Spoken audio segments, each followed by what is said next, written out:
Gracias, Presidenta. Thank you. Well, after 10 years of disagreements, blockades, obstacles, we managed to reach an agreement on a solution on the migration phenomenon 10 years later. The Socialist family will not allow the letter of shame, which was prepared last week by Mrs. von der Leyen, is there to bury the Migration Pact, an agreement that we must start implementing in 2025.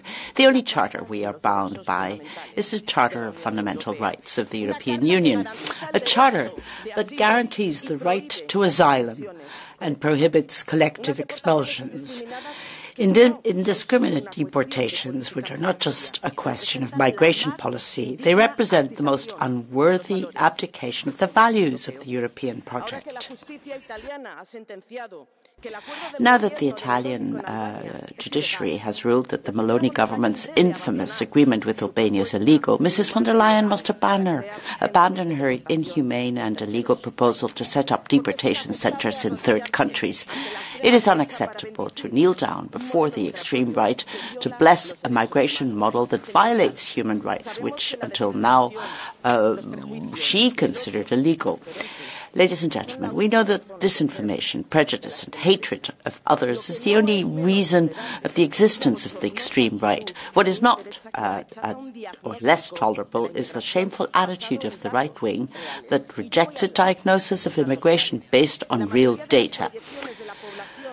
Most of the projections on population in the European Union indicate that by 2025 we will reach a peak population, and between now and the next few decades the number of retired people will increase by 35%, and European population will lose 30 million people of working age.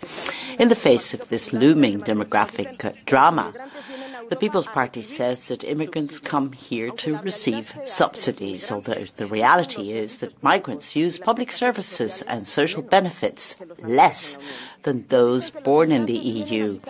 They tell us that migrants come to take our jobs, but the reality is that sectors such as agriculture, construction, hotel and catering business, with a percentage of migrants of 20 to 50%, would collapse without their labour.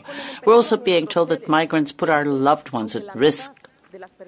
So half the people who look at after our children, our parents and our grandparents, are foreigners.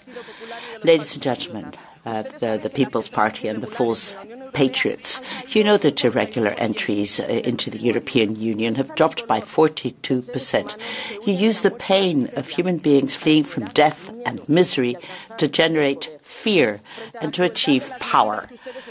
In the face of the cruelty of the measures that you hide behind, you call them innovative measures, but the only possible solution is a humane, orderly and safe migration policy. A migration policy that extends a circular migration agreements with third countries to facilitate recruitment at source. A migration policy that promotes economic development and political stability in the countries of origin, with development aid, plans to combat food security and programs to promote opportunities for young people and women, and especially to fight against the mafias that traffic in human beings. Ladies and gentlemen, migration has always been one of the great driving forces behind the development of nations. It is hatred and xenophobia that destroys nations. Welcoming those who come from abroad in search of a better life is not only a duty that Europe's history obliges us to fulfill, it is not only to defend the rights and freedoms of the largest democratic area in the world, it is also a path without return in order to guarantee the best welfare state in which we live.